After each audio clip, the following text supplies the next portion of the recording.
Hey everyone, Sam from United People's TV. I'm here with Flav from the Fighting Cock podcast. Spurs fans here to talk about that shower shit at White Hart Lane. The 3-0 game yesterday. It's sort of a final word review.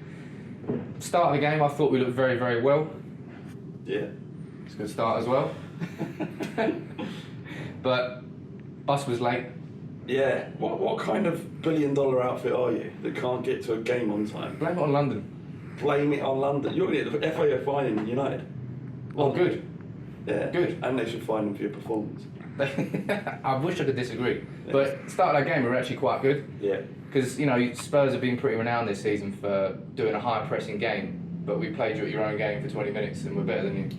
Well, you didn't play us at our own game. You played a certain brand of pressing, the kind that a maniac would do. You know, that was kind of Pinochet, Mugabe type pressing in midfield. You know, maniac stuff. Because you were just like, it was just, you come out of the blocks. I was like, whoa, this isn't Man United I know and have learned to love. This is the Man United of of old, and it was an incredible amount of a huge amount of pressure on our back line and in midfield, and it was working, but it was insane because no one can keep that up for 90 minutes. Tottenham started pressing slightly different in that we press intelligently in packs. It's not just a team press all of the time, because no one can do that for 90 minutes. It's impossible. No human being anyway, unless you're doping or whatnot.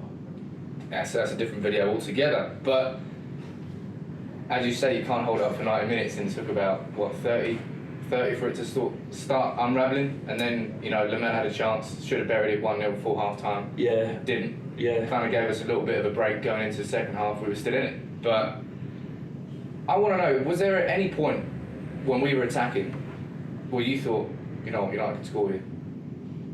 Only when Martial went down the left-hand side, did an amazing bit of work. I think he got between Walker and Alderweireld and shot it straight at Lloris when he should have buried that. That was the moment, because if you'd have scored that at 1-0, it would have been a different game. You'd have been able to perhaps sit back and counter. So yeah, there was that moment when that happened, but other than that, I felt very comfortable throughout the whole game, really. It was a rare thing because we haven't beaten United in 14 years at White Hart Lane. In the league, yeah. But I mean, that's what's been pissing me off this season as a fan, is that we've had so much possession, we've dominated games so often, but as you said, that there wasn't really that many points where you were thinking, you know what, they can do something dangerous here. It's because we always get to the edge of the box and it's like, right, there's a wall, we don't know how to get through it, let's pass it back and let's get to the wall again. They keep knocking on the door, but they can never get through it.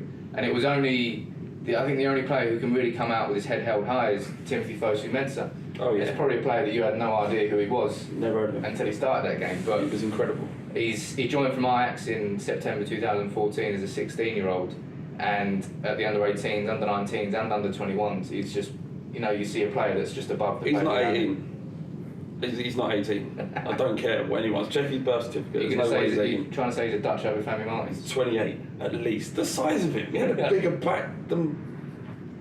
I don't know who's got a big back, but they had a big bloody back, and it was just incredible down that right hand side, and the speed and power at which he ran, and he nullified a lot of what we was doing, and a lot of our good work comes down that left hand side, and with him there, we didn't get a chance, and then when he went off injured, you see how desperate they were to keep him on the pitch as well. I see how desperate he was to stay on the pitch as well. That was his second start for United. I think he was in pain, and he was saying, "Oh, you've got to get me off," and LVG saying, "You're too good. You've got to stay on regardless." So I think it's probably the other way around. Okay. Don't try and put words in my mouth. All right. Cheers. But as you said, as soon as Fosu-Mensah went off, we collapsed. You scored 3 goals within 6 minutes, and every single one of your goals came from that side. There was a bit of a fumble in the middle. All of a sudden, the ball went out to Ericsson, who was in acres of space because we had no right back. Because I don't know where Matteo Darmian was, but he definitely wasn't a right back. No, you're right. What's happened to Darmian? He's like, everyone was giving out, he's the best right back, Newcastle, all that rubbish. And where the fuck did you read Newcastle? That line has never been said before. That is an exclusive. I think you said it on Up TV. No, I think I didn't. But Darmian, up until I think it was Arsenal away, was looking really solid. And then we've had 2 humiliations in North London this year. Yeah. Both 3-0. And both games have probably been Darmian's worst performances in a United shirt. But I mean, it was a very, very hard tempo game for a player to come into that Yeah. and expect to straight away have your legs running at that pace. Probably not going to happen. So maybe he didn't warm up enough. I'm trying to give him excuses here, but it was just shit. Let's be honest. And your first goal, as I said, it came from just I don't know what was going on. It's about 7 players around the ball, and all of a sudden it just broke out. One ball out to Eriksen. He's in 8 space. Kane kind of managed to. There was loads of people around that packed area. You kind of find a little bit of space and toe poked it out to Eriksen. And that's it gave him space. You know, any formation in the pitch leaves space, and there's going to be moments you can capitalise on. We had the lucky break for Kane to kind of get pushed in front of him, and he was able to push it out wide. But you know, you're right. There was acres of space. Good finish, right? Yeah, you'd expect him to finish there, Dele Alli. But that's what I mean. From United of old, just any football team, when you go 1-0 down, you think, right, okay, you know, just keep it tight. Let's not let the floodgates open. Yeah. And we let the floodgates open. We had absolutely no spine in that team. It was almost like the Atlantic Ocean were coming through those gates, weren't they, for 6 minutes? It was the Atlantic and the Pacific. Maybe the Indian got involved. Yeah. But it was just that was the worst thing for me now, because we've seen maybe we had the City 1-0 away. That was kind of an anomaly in this season. Yeah. Nobody expected that to happen, and it did. The Everton game was pretty United. We were pretty shit, but we somehow came away with a win. So going into that, I think Spurs exposed what United are at the moment. Yeah, just a bit flaccid. I think that's not a nice word. I think you're beating yourselves up. But Tottenham have been amazing for the whole season, and that's not just me gloating. This is the first time in my entire life I've been able to gloat and be smug as a Spurs fan. But we at home, we're very, very difficult to beat and very difficult to play against. It isn't a fair representation for Man United, if I'm being fair. You know, it's not, that doesn't sum United up. That 6 minutes could have happened to most teams if they allowed it to. Has it happened to any other team at White Hart Lane this season? Probably not as big a capitulation as that was, but it was like 6 minutes where everything went right for us. I mean, over the 90 minutes, I'd say we deserved it, but it's Tottenham have been excellent this season, and don't beat yourself up. That's what I'm saying. So don't beat yourselves up. I think something I want to talk about, which is kind of maybe not ironic, wrong word, but you know, back in the day before Van Gaal joined United, he was getting lined up. It was between Spurs and United. Yeah, we were gutted. Is that at the time? Were you gutted? Yeah, absolutely. Yeah, of course. He was on our podcast. We did this sort of manager special, and they lined up. We talked about 4 managers. I think it was De Boer, Van Gaal, Benitez, and Pochettino, and everybody we wanted Pochettino was actually no one wanted Pochettino. We just didn't want him. Yeah. And that's why football fans. No, absolutely nothing. Nothing. We shouldn't even be here now talking, but cameras are cheap, editing's cheap. Anyone can do this. So. But as I said, you know, we've been on different paths now for 2 years. Actually, I'm being unfair to Van Gaal there, because first year I thought he came in, he did a job, he finished 4th, he did what he was expected to in his first year, and up until I think it was November this year, I could see where he was going. But as soon as Plan A stopped working, he kept repeating Plan A, and we're still repeating Plan A, and we have no idea where we're going now. We've just lost all identity. You saw when we went 1-0 down, all the shoulders just dropped. Our tempo dropped. Yeah. And then you were playing at that same tempo, then all of a sudden 6 minutes, 3 goals down, let's go off the pitch straight away. Yeah. But it's reached a point now where I can't justify him being here. I don't know why he's still here, whether it's to do with a clause in his contract that means United can get rid of him for cheaper when he's mathematically not going to finish in the top 4, maybe in the same vein as Moyes, because Moyes went after we lost to Everton and top 4 was impossible, then he went. Is that going to happen with Van Gaal? I personally can't see him being here next year. No, it would be madness to fire him now. What are you gonna? What would you be hoping? No, I'm not saying we're going to fire him now. We should have fired him in December. The boat has already sailed. Yeah. But from your point of view, from a neutral point of view, yeah. Do you see Van Gaal staying next season? I can see if you to finish top 4 and win the FA Cup, you can't fire him. You can't fire him. That's crazy. I know you don't like him, and I know Man United fans don't like him, but what you've got to forget about is what Man United were, because that isn't who you are as a football club anymore. It's just because it's not conducive to you to becoming that club again. You're saying that you shouldn't have standards. No, I'm saying don't set your standards to the 90s United, 2000, early 2000 United. Yeah, but if you aim for the moon, you reach the stars. If you I'm not sure that's helpful no, when you're running a football club. No, but if you aim high, you can only reach. Yeah, but you've also got to be aware of where you are. If you take the 75,000 seater stadium out of the equation, you've got this huge stadium and all your history, and actually just look at what you've got there, and then finishing fourth and winning the FA Cup is a massive.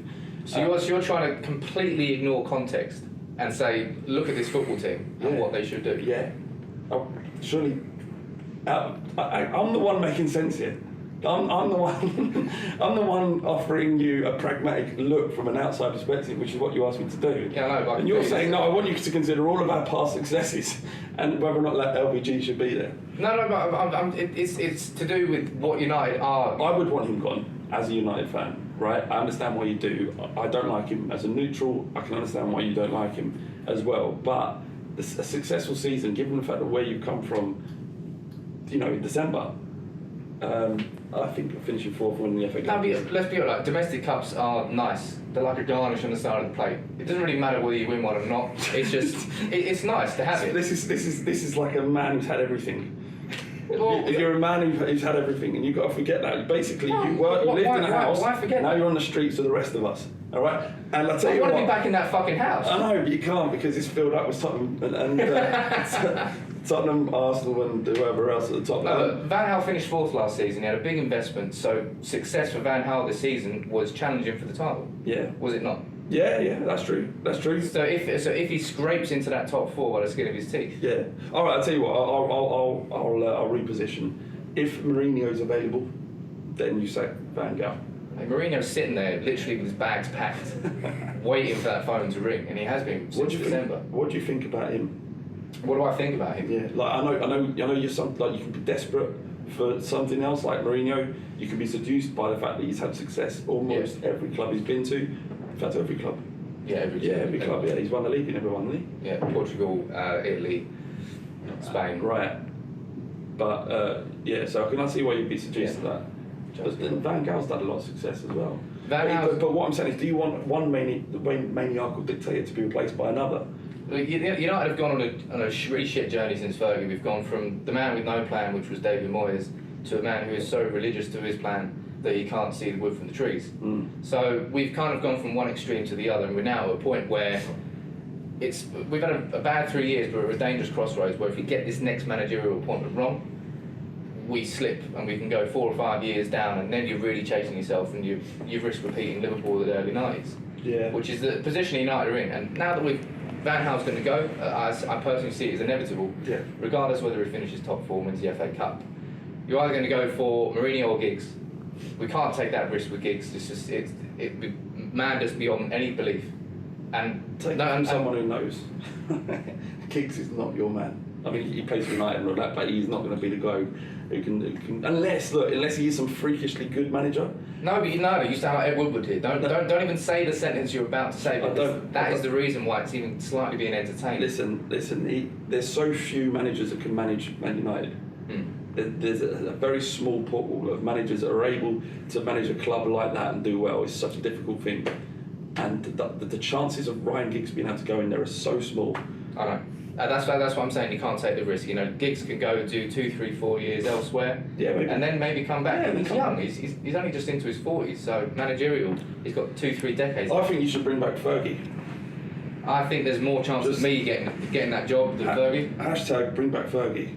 Hashtag bring back Fergie. That's fine by me. Save United. No, it's not fine by me. Look, right, Mourinho. If you ever loved your football club, come back and save them. Look, right, Mourinho. 3 years ago, I was on a moral high horse, and I've been taken off that now. I thought, we don't need Mourinho's style. We've seen Moyes and we've seen Van Gaal. We've seen Mourinho's style without winning. So now we're at a point where, yes, Mourinho is short term. My biggest concern, undoubtedly, is what is he going to do with the youth? Because this season, through, Van Gaal's, for all my criticism of Van Gaal, my one positive towards him is how well he has brought the youth through. Yes, you can say the only reason he's doing that is because of injuries.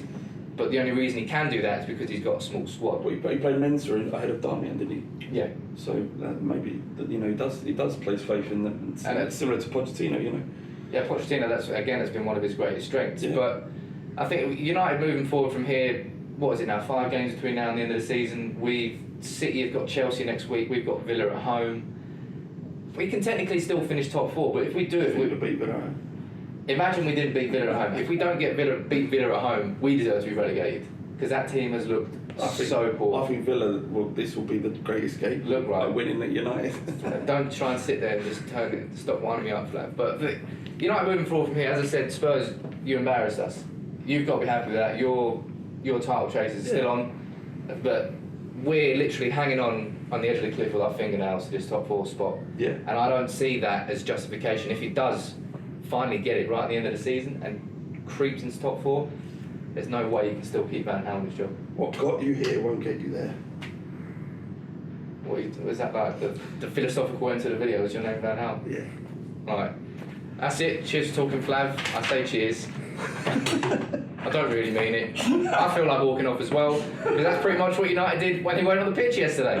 But if you've got anything you want to say, leave it in the comments below. Subscribe to United People's TV if you're new, and we'll see you soon. Take it easy.